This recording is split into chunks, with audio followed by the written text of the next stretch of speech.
Kapulisan sa Viracatan, Duanes naglibot na sa mga kampusanto sa Banwaan. Pagdaranin mga patarom na pigagamit sa paglinig, pigtutugutan pa, alagad dapat na maging responsable man giraray ang publiko. Uyan report ni Rosie Nieva. Sarong simana antes ang undas, naglibot na sa mga pribado asin pampublikong kampusanto ang kapulisan sa Viracatan, Duanes. Ini komo parte kan sa indang preparasyon nganing masyerto na magiging matuninong anasambitan ng mga aldaw. Sa ngunyan, padagos naman ang paglilinig kan mga pamilya sa pansyon kan sa indang mga namaarap ng paryentes.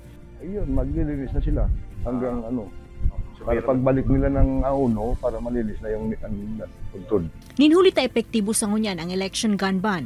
Kabali sa pigpapangalad ang pagdara ng deadly weapons arug kan pigagamit sa paglilining sa mga kampusanto.